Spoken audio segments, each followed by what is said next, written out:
whatever.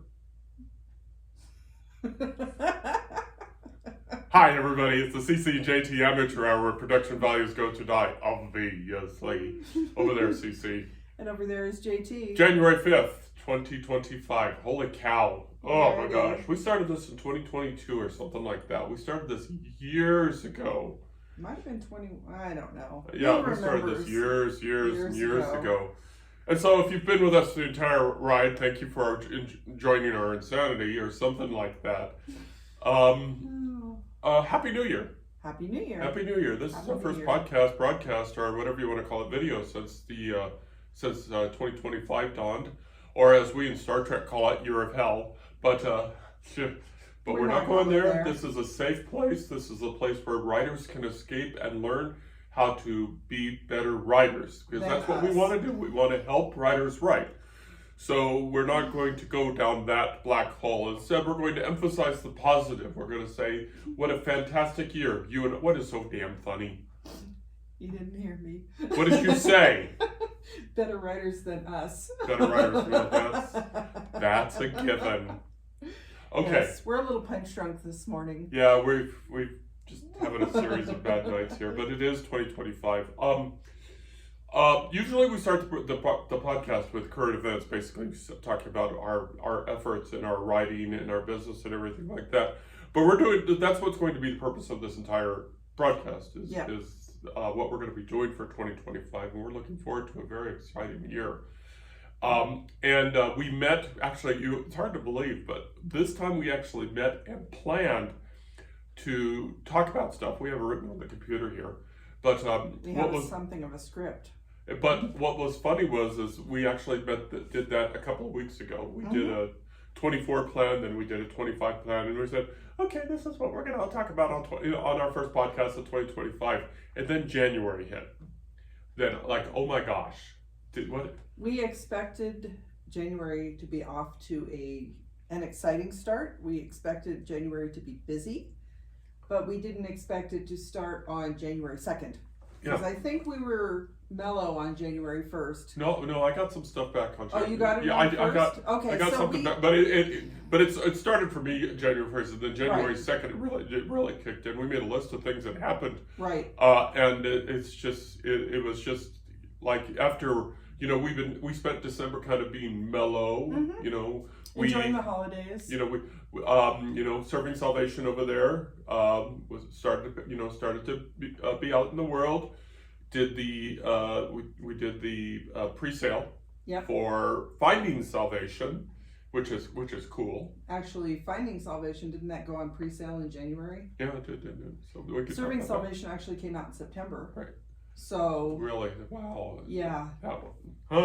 Yes. Wow. We purposely took a little bit of a break. I was still writing. I think you were editing during the month of December, because we knew that going into 2025 it was going to be busy. We just didn't really expect it to all hit all at once, because we are on December 31st. We're going to ease into our new year. Yeah, everything's going to be mellow. We're going to stay up late, which is something we never do because we're old. And I think this will be the last time we did that. Yeah, that's probably what contributed to the January 1st, January 2nd thing, because we were recovering. Boy. And for folks think that we're implying that we are drinkers, we are not. No, we didn't drink. It was just staying up late. Yep. Yeah, I was just scrolling around on YouTube, looking at old videos of music from the 80s, reminding myself how old I am now. And when the ball dropped, it was kind of like we went right to bed, but it takes a while to fall asleep. And then when we got up the next morning, I think we slept in a little bit. Yeah. Probably were up before 8 o'clock. And oh my gosh, did we feel that. Yeah. So, so poor whiny us. No, we're not implying that we're whining. It's just, it's apparent. I should say this. So I talked to Bob, or JT's awesome aunt, yesterday, and we were discussing, I made a comment about never staying up late for New Year's again because I'm so old. And of course, she is older than us, and I heard about it. Oh boy. I won't tell you about being old, it's like, okay, I'm sorry, I shouldn't have said that. Now, I should know better because my kids are now doing this to me, that, oh my gosh, we're so old, we're feeling all the aches and pains. And of course, we have 20 plus years on our kids. But they don't think about that. We don't think about that. That's the first time anybody has ever been their age. So Right. It's like, okay. But, just it's all perspective. So for us, we're feeling really old, but we know that, theoretically we're not as old as some people. Are you done, Grandma? Sorry. Okay. All right. So what happened on January 1st and January 2nd was basically what we were going to talk about for the most part for this podcast.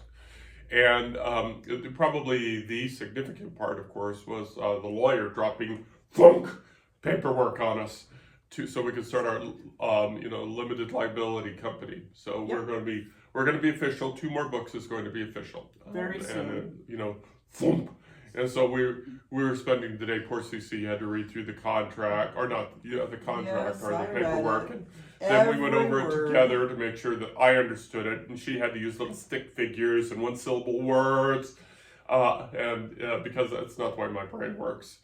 Me neither. But it worked out. We sent back some questions, and we're waiting to hear back from the lawyer, but. We're still not official yet. We're going to be backdating everything back to January 1st. Right. But, January 1st, 2 more books, LLC, will be official. Yay! For all intents and purposes, it's the completion and filing of the paperwork. We have to pay the fees, and then basically that's it. Yep. And then we pay the annual fees, and we have an annual meeting where the CEO, berates staff and, humiliates them and lets them know where they've been wrong. And of course, I'm the only person, so it's like the entire, that's it. Well, I'm CEO. JT is everything else. Yeah, so she's going to be drinking from, drinks with paper umbrellas while I'm going to be working for a living. And, she's in charge of the vision and I'm in charge of the execution, which is how it actually happens in the quote unquote real world. CEOs are in charge of vision and big picture stuff. And then the minions take care of everything else. And since I'm the only minion, I'm going to be working it. Well, even though I am the CEO and theoretically I'm the vision, I am also working it. So I will be going out in public today, for a matter of fact. Yeah, doing CEO stuff. So and we should, that's as good a segue as any to talk about Sierra Arts Foundation. Yep. Sierra Arts Foundation has their monthly writers group meeting, which is awesome, and so CC will be there today representing the company. Yep. But these books right here that you see stacked in front of you, I'm going to autograph them, and they are going to go on the bookshelves at the Depot Gallery Bookstore in Sparks. Depot Gallery bookstores, and I've gotten 2 checks, not great big checks, but I've gotten 2 checks from them selling my books from their counter, and that's awesome. So this is cool, and it feels neato to have a hard copy check. I know these technical phrases that writers only use, neato, but it does feel sort of a validation of a sort to get a check like that. So that's pretty neat. And it's the sheriff books. We haven't put Downfall in there yet. Downfall will be new. Since they do have limited space, it mainly is an art gallery with a few shelves for books. We're only able to put 2 of each title out at a time. And for the past 2 months, I think, October and November, JT sold at least 1 copy of Sheriff each month. Yep. So that's a good start. I mean, if we drop off books every month, that's awesome. Yeah, and we keep it on the shelves. Of course, minor technical problem for the company is we have to now buy more books because I think we're running low. But gosh, what a sad problem to have, because not only have we been putting books on bookshelves, we've also been donating books. So we have a really sad problem is that we have to buy more books for the company. So that's terrible. Well, and we donated the books to the Talking Books program, which we've mentioned previously. Yep, so that's pretty cool. And that just gives us a segue, because we're going to be putting on another book, a 3rd book on the shelf at the Depot, because they do Nevada-centric books, and so to speak. So Nevada-centric books, but the state library definitely does Nevada-centric books, and they ordered books. They have both Sheriff and Downfall over there, and they're going to be getting a 3rd book, I'm told, when it gets published. And that's something else that happened is I finally got the last this happened on the first or second one of those days, the last edits of Zoe. Mm-hmm. Zoe, which I was going to I planned actually to release like in October or November. You were going to release it on Nevada Day. Yeah, I was going to release it on October 31st. Yep. And but it needed some rewrites, thanks to Terry and thanks to the team at Red Adept. Mm-hmm. Terry Case being our critical editor. I can't remember what she likes, so sorry, Terry. But all of them made the exact book, but especially Terry. So I had to pull it back. And I had to take some time. I had to do some rewriting, especially the conclusion, which I agreed with him. It was weak, but I finally got those edits back, and so I'm going to be working on it. Actually, I was working on it yesterday. I'm going to be working on it this week to set up the paper versions, which will be going on Amazon and Barnes and Noble. And the added bonuses is this is going to be a 2-cover book. Mm-hmm. The ebooks, which will go on the 5 platforms. Here we go again.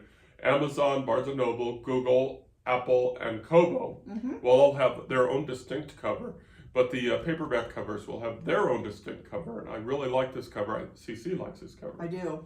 And the reason that I went for that second cover is because I could see that cover on the shelves at a quote-unquote real bookstore, like the Depot Gallery bookstore, and actually Barnes and Noble.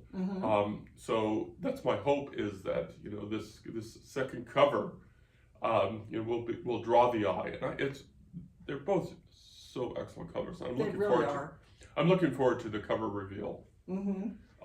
Well, that brings up the question: are you going to do the cover reveal together for both covers, or are you going to do 2 separate cover reveals? These are questions which I haven't thought of. I need to think about them, obviously, but visualizing these things is good, because visualization helps you make something a reality. Yep. So we are discussing the potential of doing a Barnes & Noble book signing sometime this year. Right. So having that book available and maybe seeing it on the shelf at Barnes & Noble could happen. Yeah, and to see, I'm just so looking forward to seeing this in a paperback version. I'm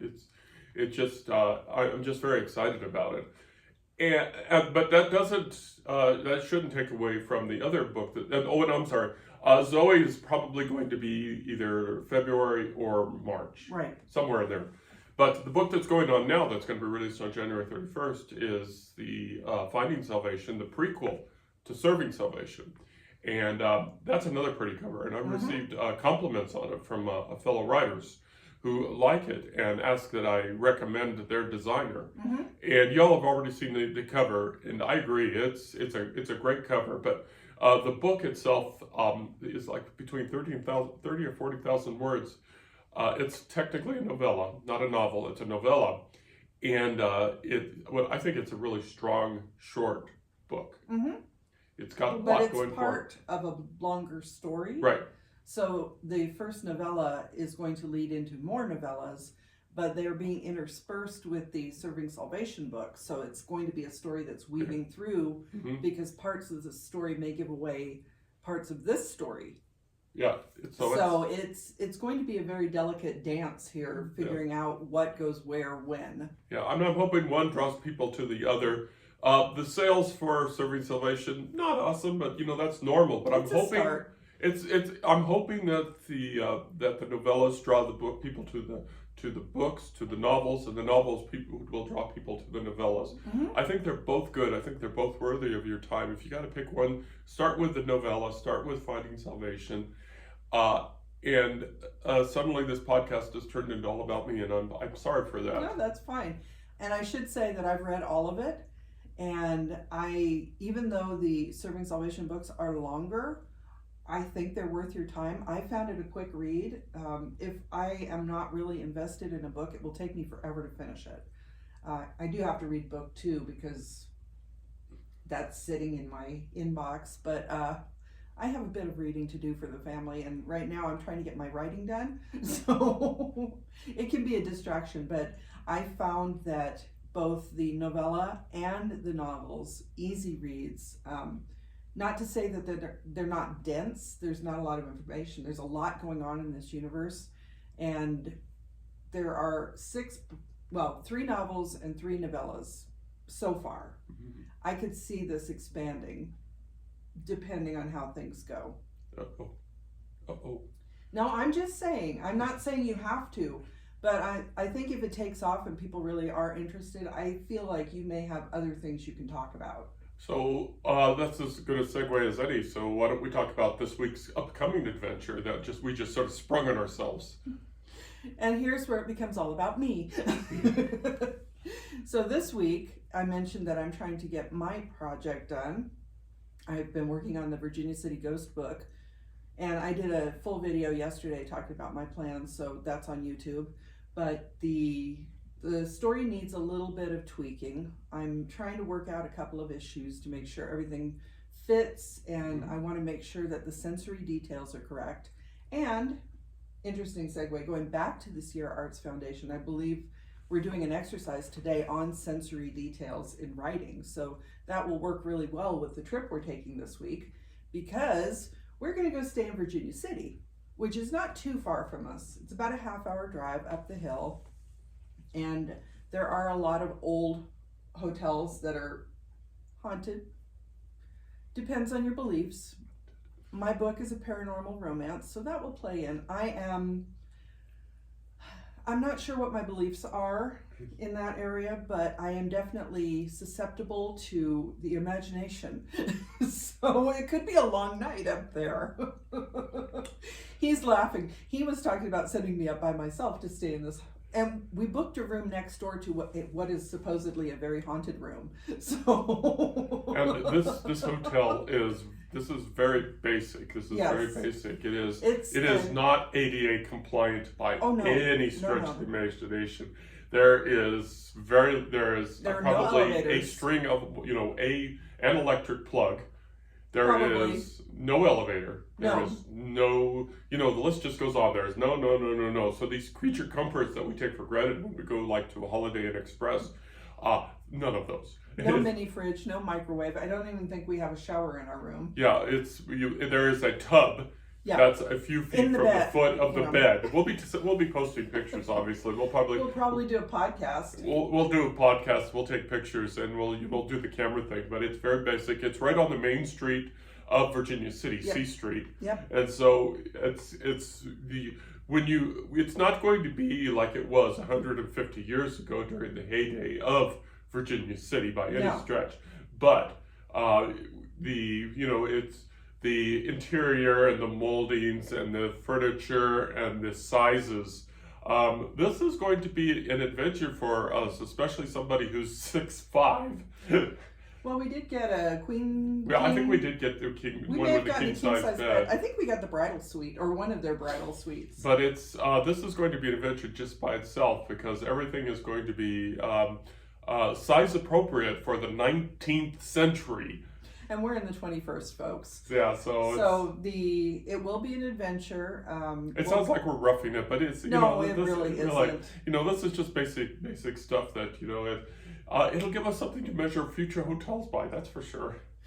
We are purposely not staying at the more modern hotel there, because I do want the ambiance that does play into the story, because I'm writing a paranormal, and it deals with 1870s Virginia City, and this hotel was built after the Great Fire in 1875, which does factor into my book. So, all very period appropriate. It is famously known as a haunted location. Those ghost hunting shows have stayed there and done ghost hunting things, and maybe after we do our little trip up there, we can link to some of those episodes if you're interested. But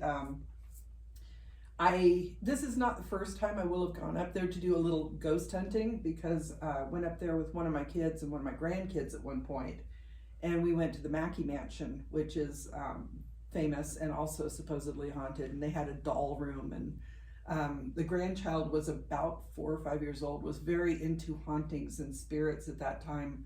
I created a little ghost protection kit for their room. I think they still have it, and they're 14 now. So it's something I've done before, but I've never done the overnight. This will be our first overnight in Virginia City, and we may visit the cemetery. And he's grinning. He looks like the Grinch over here with that. Because I just know what's going to be happening. Like at 2 I'm o'clock, somebody's just going to be... Are you nervous, dear? Could you let me go so I can breathe? So that's coming this week. If you're interested, follow along. We'll be posting on social media. We'll probably do at least a brief podcast. Who knows how long it will be, with maybe special guests. Who knows? Yeah, like I said, don't know what I believe. But what Cece has done also is that she's prepared a list of things that she can look at that she can include in her VC book. Yep. So we get the ambience. So we're going to be doing a quote unquote real life adventure to try to capture something from 100 and what years you said 75? 1875. Yep. So literally 150 years ago. Yep. So we're going to try and capture a little. She's going to try and capture a little bit of ambiance from 150 years ago in the book by us actually staying in the room, so formerly known as a phone booth, because I think it's probably going to be that big. But we'll see when we get there. Yes. And, take a look around, listen to the floors as we walk through them, listen to the hotel creak in the wind, in the night, and things like that. And it's also going to be added ambiance because VC sits on Mount Davidson. Mount Davidson is to the west of Virginia City. And so it gets dark there early from the shadow. And it's going to be interesting. We should also have a fairly good view, not only that, but the 100-mile view out to the east towards Dayton and all points east. So if you're in Fallon, hi Terry, the other Terry, wave at us. Well, Fallon would be to the southeast, right? Yes, I'm just kidding. But yes, it is part of the attraction of Virginia City is the location, and they always tout the 100-mile view, which I do mention in my book. And so the things that I am looking into this week will factor into the book that will be coming out hopefully by mid-year. So it's going to be fun. Follow along and see how that works. Yeah, follow along. And if this is our last podcast, we're glad to be here for Salute. Salute. We may be joining our friends at VC.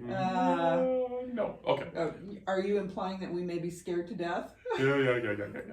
Yeah, Mr. Rough and Tough over here. So you can see that we're going to have an exciting 2025, and we're inflicting it upon ourselves. We're starting early. We're of course planning other journeys. We haven't figured out which ones yet, but there probably will be a trip east here somewhere, somehow, someday.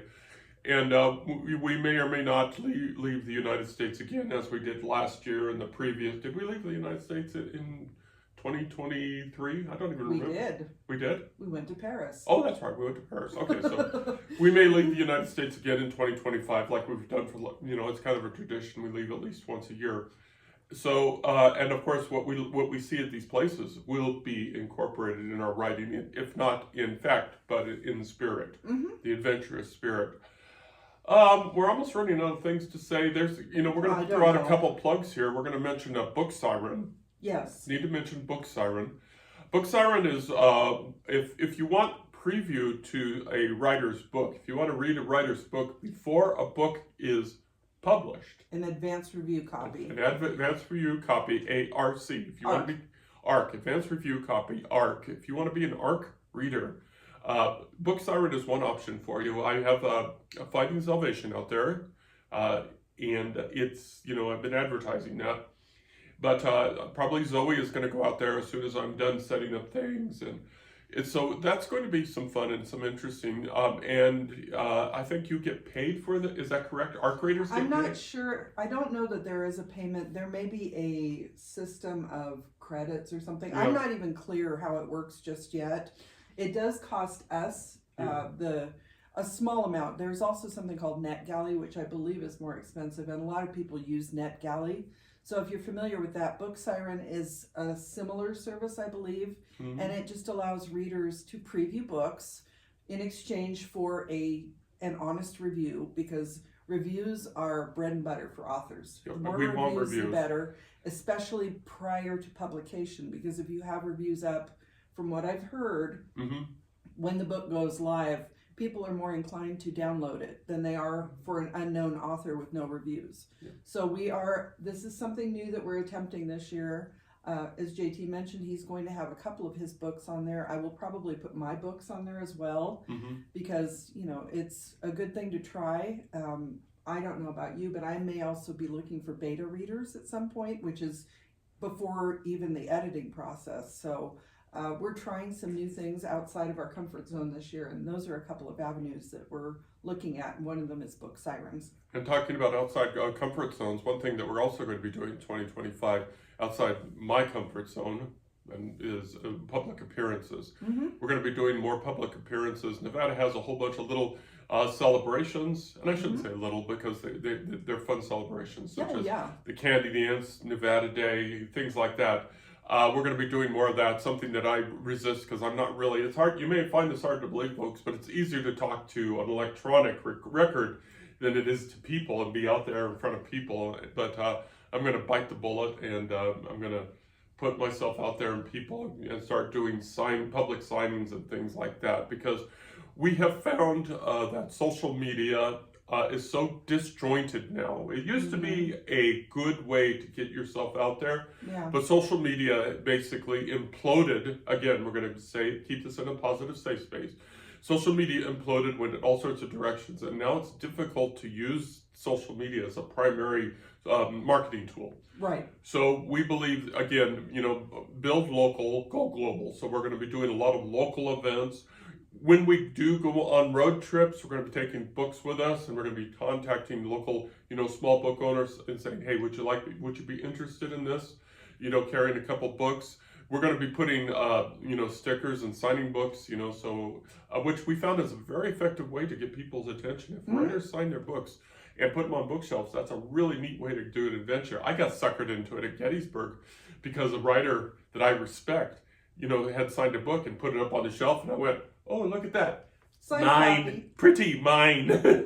They have a great bookstore at Gettysburg. In the gift shop. They have so many books, and there were so many options, but definitely the autographed copies kind of drew us to them because as authors, it's kind of nice to have that little personal touch. Yes. So yes, what JT's saying is absolutely true. Mine. So right. I saw it. It's like, yep, I know what I'm getting. And we personalized our own autographed copy stickers.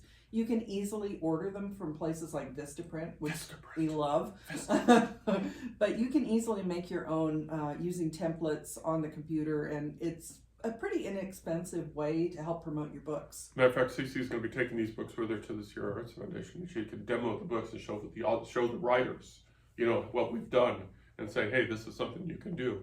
We're I feel like we've got a lot going on in 2025, and here it is, day 5. Day 5 of 2025, and I'm already tired. we've been busy as we expected, but we didn't expect it to happen so quickly all at once. But it did. We got books put on us. The lawyer reached out to us. We've got things that we've got to do. We've got traveling that we've got to do. We set up a hotel room in a haunted hotel for ambiance.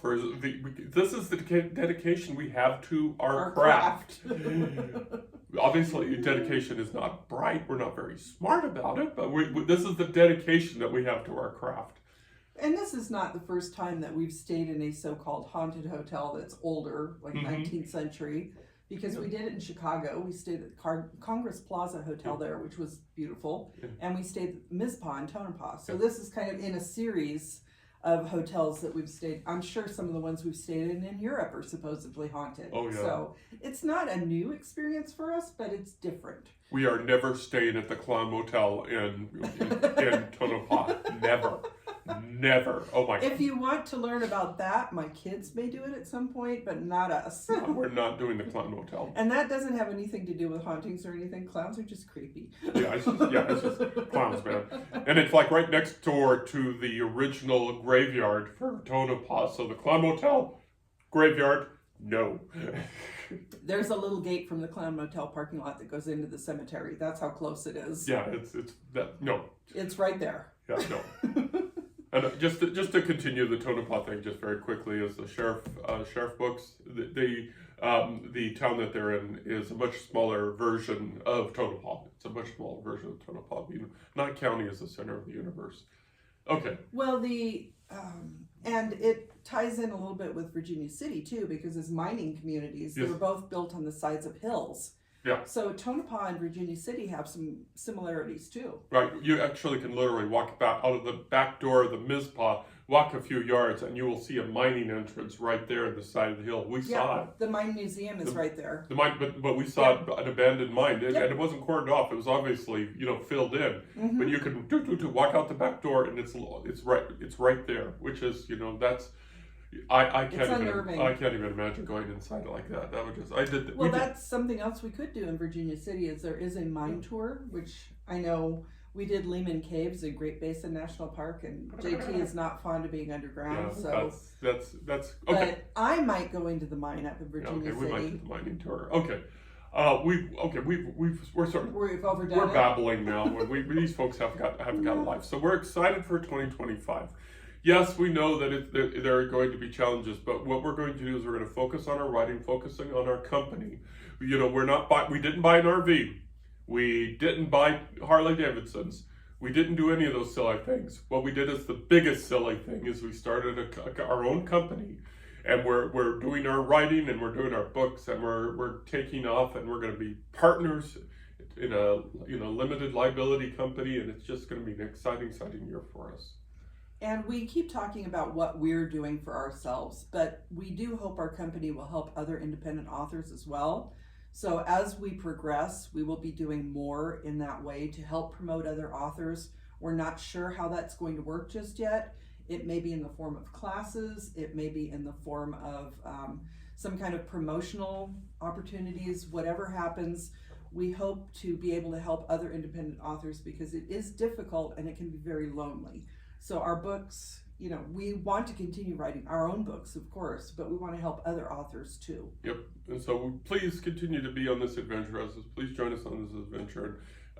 We're going to have some fun, whether we like it or not. So we're already having fun. We're already having fun. Okay. Well, last year, you know, we won an award for our podcast. So who knows what's going to happen this year? We almost made it through.